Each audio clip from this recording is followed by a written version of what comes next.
నిన్న ముఖ్యమంత్రి గారి సమావేశంలో ఆయన మాట్లాడిన మద్యం ఇసుకకు సంబంధించిన ఎలాంటి అవకతవకలు అక్రమాలు సహించబోమని ఆయన చెప్పిన విధానం చూస్తుంటే తన ప్రభుత్వంలో illegal liquor, illegal sand, illegal mining జరుగుతోందని తన ఇల్లీగల్ ఎమ్మెల్యేలు, ఇల్లీగల్ మంత్రుల ముందర ఆయన అంగీకరించడాన్ని ముందుగా వైఎస్ఆర్సీపీ తరఫున ఆయన ధైర్యాన్ని, సాహసాన్ని అభినందిస్తున్నాం.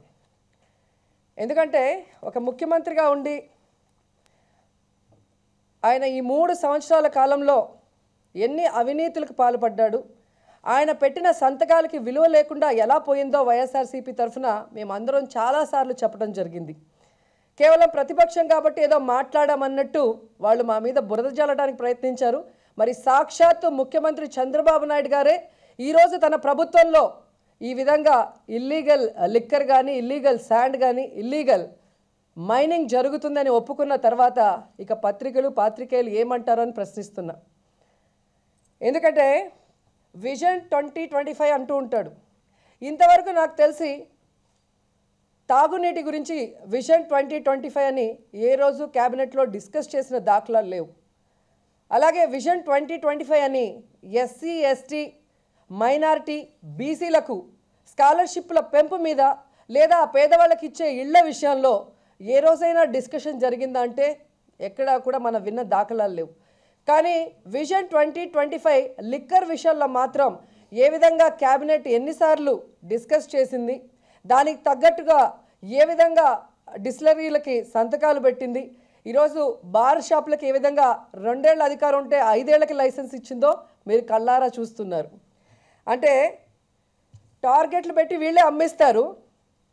ఈరోజు మహిళలు తిరగబడేసరికి ఏ విధంగా మాట మార్చి తమ పత్రికల్లోనే బెల్ట్ తీస్తాం, నెల రోజుల లోపల బెల్ట్ షాపుల్ని రద్దు చేయిస్తామని చెప్తున్నారంటే ఇంతకన్నా హాస్యాస్పదం ఏమైనా ఉందా నేను అడుగుతున్నా.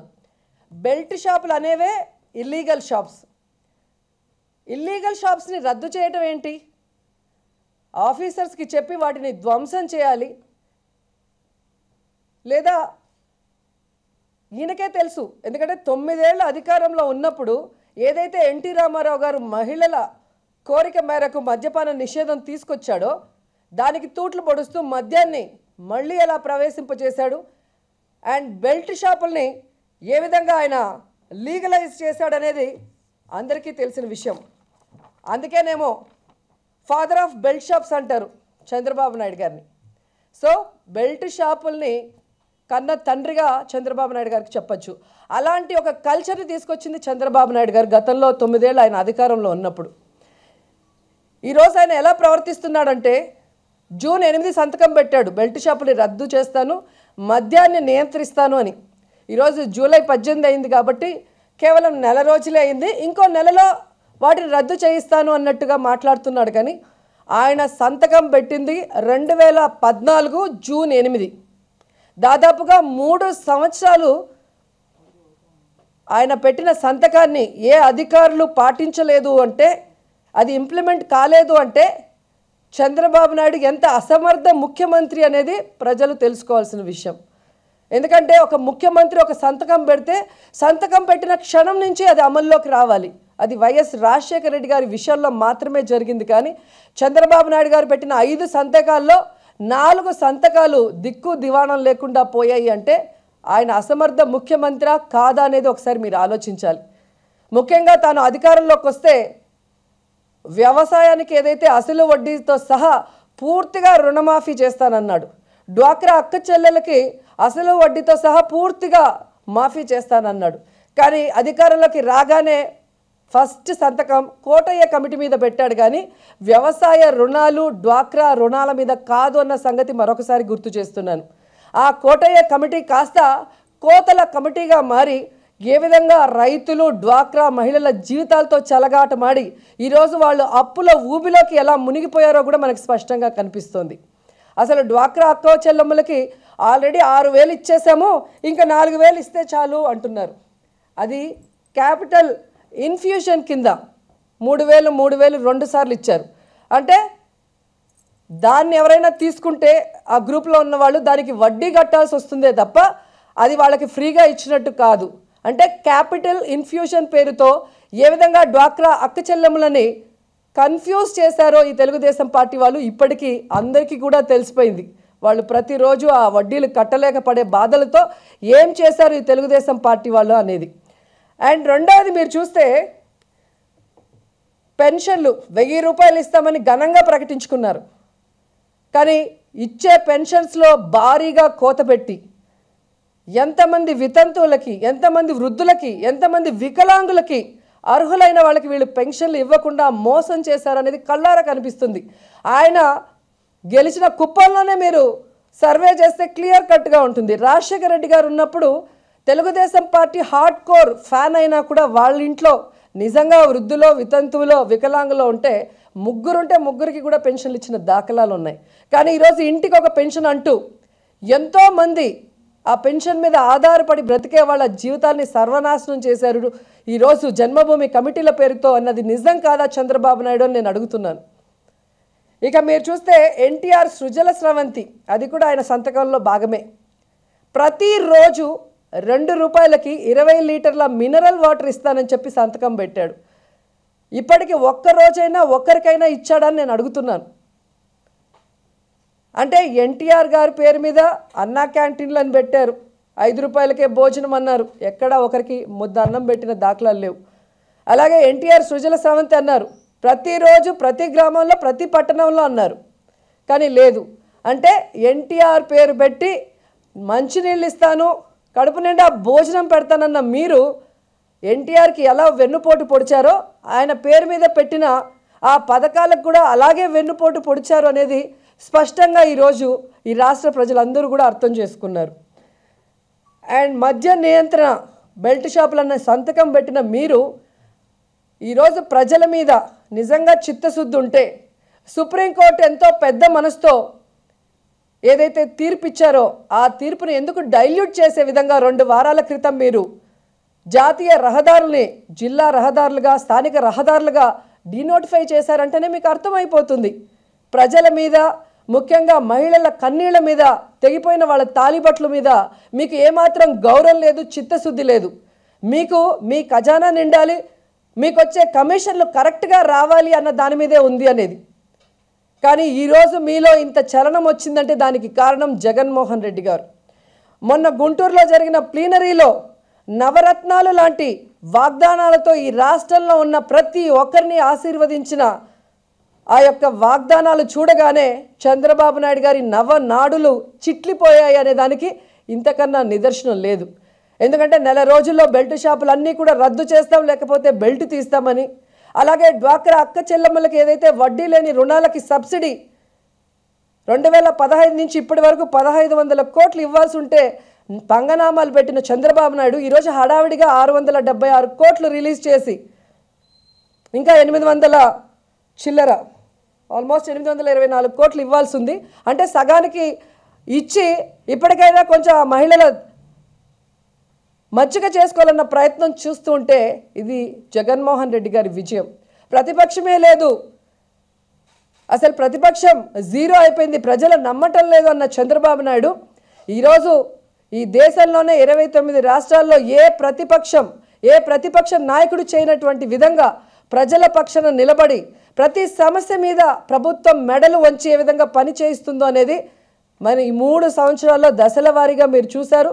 మొన్న ప్లీనరీ తర్వాత ఈ వడ్డీ లేని రుణాల సబ్సిడీ విడుదల కానీ ఈ బెల్ట్ షాపుల రద్దు ప్రకటనలు చూస్తే మీకే అర్థమవుతుంది. కానీ చంద్రబాబు నాయుడు గారికి క్లియర్ కట్గా చెప్తున్నాం, ఈరోజు మహిళలు కోరారని చెప్పి బెల్ట్ షాపులు రద్దు చేయడానికి అన్నట్టుగా మీకు కావాల్సిన పత్రికలో మీరు రాసుకుంటున్నారు.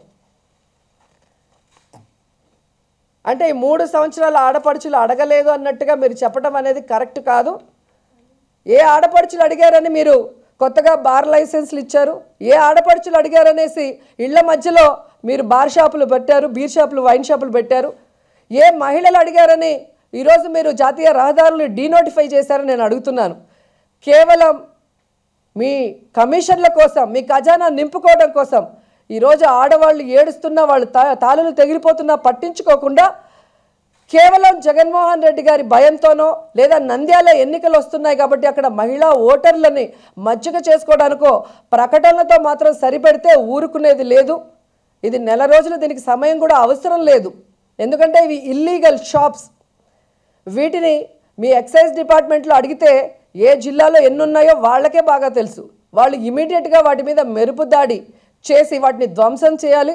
లేదా 10 రోజుల తర్వాత మేమే మహిళల్ని కూడగట్టుకొని ఆ షాపులన్నీ కూడా ధ్వంసం చేస్తాం. అలాగే ఇళ్ల మధ్యలో ఉన్న బెల్ట్ షాపుల్ని, అంటే బెల్ట్ షాపులు మాత్రమే కాకుండా ఈ వైన్ షాపులు కానీ బీర్ పార్లర్లు కానీ ఇళ్ల మధ్యలో ఉంటూ ఆడపిల్లలు ఉన్న తల్లిదండ్రులకు ఏదో ఆ బాధ తెలుస్తుంది. మీకు ఆడపిల్ల లేదు కాబట్టి ఆ బాధ తెలీదు. సో అలాంటి ఇళ్ల మధ్యలో ఉన్న షాపుల వల్ల ఎన్నో రిస్క్స్ ఉన్నాయి కాబట్టి వాటిని కూడా మహిళలు కోరిన విధంగా వాటిని షిఫ్ట్ చేయాలి. అలాగే సుప్రీంకోర్టు ఏదైతే యాక్సిడెంట్ల వల్ల ఎక్కువ మంది చనిపోతున్నారో వాటిని నియంత్రించడానికి హైవేస్ మీద షాప్స్ ఉండకూడదని తీర్పు ఇచ్చారో వాటిని డీనోటిఫై చేసి తప్పించుకోవడం కాకుండా ఆ యాక్సిడెంట్ని అరికట్టే విధంగా ఆ షాప్స్ని కూడా అక్కడి నుంచి మరి తీసేయాల్సిందిగా మరి హెచ్చరిస్తున్నాం. లేకపోతే ఖచ్చితంగా మహిళల్ని కూడగట్టుకొని 10 రోజుల తర్వాత మేము ఎక్కడ కనిపిస్తే అక్కడ మేము వెళ్ళిన చోట ప్రతి చోట కూడా పగలగొడతామని కూడా చెప్తున్నాం. అండ్ ముఖ్యంగా ఈరోజు ఇల్లీగల్ షాప్స్ ఉన్నాయి, మహిళలు తిరగబడ్డారని మీకు తెలిసిన తర్వాత అవి తీసేయాలని ఎలా మీ బుర్రకొచ్చిందో అలాగే ఇల్లీగల్ ఎమ్మెల్యేస్ అంటే బెల్ట్ ఎమ్మెల్యేలు అని చెప్పచ్చు. 21 మందిని వైఎస్ఆర్ కాంగ్రెస్ పార్టీ గుర్తు మీద గెలిపించుకొని తీసుకెళ్లిన మీరు ఈరోజు ఒక ఎమ్మెల్యే చనిపోయాడు కాబట్టి నంద్యాలలో ఎలక్షన్ పెట్టడం కాదు. ఇలాంటి ఇల్లీగల్ ఎమ్మెల్యేస్కి 4గురికి మంత్రి పదవులు ఇవ్వడం కూడా చాలా పెద్ద తప్పు. కాబట్టి ఇప్పటికైనా మీ తప్పు తెలుసుకొని మిగతా 20 చోట్ల కూడా వాళ్ళతో రాజీనామా చేయించి ఎన్నికలకు వెళితే ప్రజలు మిమ్మల్ని, మీ పరిపాలనని, అలాగే వెళ్ళిన ఎమ్మెల్యేలని వాళ్ళు ఏ విధంగా ఆశీర్వదిస్తారా, తరిమి కొడతారా మీకే తెలుస్తుంది.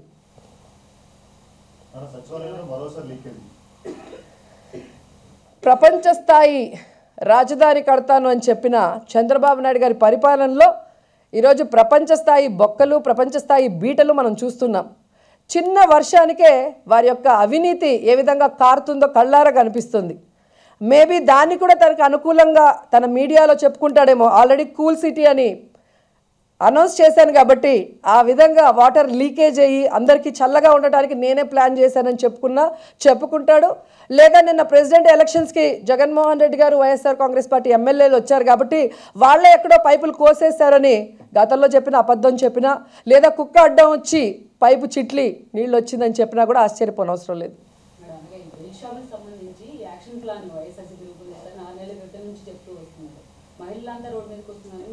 6 నెలల క్రితం చెప్పలేదండి. అది ఎప్పుడైతే వాళ్ళు కొత్త బీర్ పాలసీ తీసుకొచ్చారో ఆ రోజే, అంటే గత నెల 28 మేము అనౌన్స్ చేయడం జరిగింది.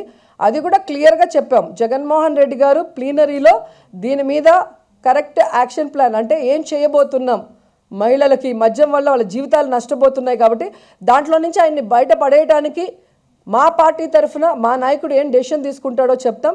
ఆ తర్వాత కూడా అధికార పార్టీలో చలనం రాకపోతే ఆ తర్వాత యాక్షన్ ఆఫ్ ప్లాన్ ఉంటుందని చెప్పాం. ప్లీనరీ తర్వాత ఈరోజు ప్రభుత్వంలో చలనం వచ్చింది. నెల రోజులు టైం అడుగుతున్నారు. ఆ నెల రోజులు కూడా అవసరం లేదు. ఎందుకంటే ఇవి లీగల్ షాప్స్ కాదు కాబట్టి, ఇల్లీగల్ షాప్స్ కాబట్టి అవి ఖచ్చితంగా ఆ ఎక్సైజ్ డిపార్ట్మెంట్ వాళ్ళకి అవగాహన ఉంటుంది కాబట్టి రేపటి నుంచే వాటి మీద దాడి చేయించి ధ్వంసం చేయించాలి. అందుకే 10 days టైం ఇస్తున్నాను. ఈ 13 జిల్లాల్లో 10 రోజులు లేదా 13 రోజులు టైం తీసుకోండి. ఆ తర్వాత మేము ఎక్కడ దొరికితే అక్కడ పగలగొడతాం. ఈరోజు జరిగిన దాన్ని నేను టీవీలో చూశాను. టీవీలో చూసిన దానికి స్పందించాను. దానికి అత్యుత్సాహంతో ఎప్పుడూ కూడా నా మీద విషం చిమ్మే ఒక పత్రిక స్పీకర్ గారు ఆ ఇష్యూ చూడకముందే వాళ్ళ వెబ్సైట్లో పెట్టారు, నాకు నోటీసులు ఇచ్చారనేసి. కేటీఆర్ గారు చెప్పారు చంద్రజ్యోతి పేపరు, చంద్రజ్యోతి ఛానల్ అని. నిజంగా అది నిజం అని నాకు ఈరోజు తెలిసింది. లేకపోతే నాకు ఇంతవరకు నోటీసులు రాకుండానే నోటీసులు ఇష్యూ చేసినట్టు వాళ్ళ వెబ్సైట్లో పెట్టారు అంటే వాళ్ళకి నా మీద ఎంత కసి ఉంది, నా మీద ఎంత విషం చిమ్ముతున్నారో దీన్ని బట్టి అర్థమవుతుంది. ఒక ఛానల్లో టీడీపీ వాళ్ళతో సహా మాక్ ఓటింగ్లో పాల్గొన్నారు అంటే అది కరెక్టా అని ఒక జర్నలిస్ట్ అడిగిన దానికి నేను ఆన్సర్ చెప్పాను. గతంలో స్పీకర్లు ఎవరు అలాగే చేయలేదు. పార్టీ కండువాలు వేసుకొని మీటింగ్లు చెప్పటం కానీ, లేదా పార్టీకి సంబంధించిన వాటిని హైలైట్ చేయటం కానీ, లేదా ఆ పార్టీకి సంబంధించిన వాళ్ళతో ఇట్లా మాక్ ఓటింగ్లో పాల్గొనటం. సో అది పదవిని దిగజార్చే విధంగా ఉంటుంది. అది కరెక్ట్ కాదు. ఎందుకంటే మేము కూడా సపోర్ట్ చేసాం ఆయనకి స్పీకర్గా. కాబట్టి దానికి ఒక విలువ ఉండేలాగా ప్రవర్తించాలి. ఆ తర్వాత ఆయన విజ్ఞతకే వదిలేస్తున్నాను అన్నాను. దాంట్లో తప్పే ఉంది.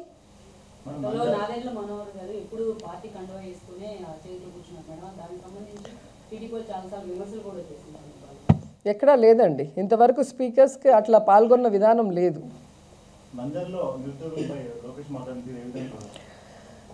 ఈరోజు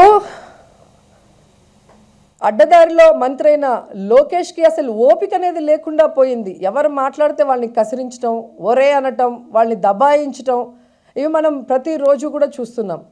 ఈరోజు నిరుద్యోగులకి వాళ్ళు ఏదైతే చెప్పారో, వాళ్ళు అధికారంలోకి వస్తే మేము మీకు ప్రతి ఇంటికి ఒక ఉద్యోగాన్ని ఇస్తాం, లేదా నిరుద్యోగ భృతి 2000 ఇస్తామని చెప్పారు.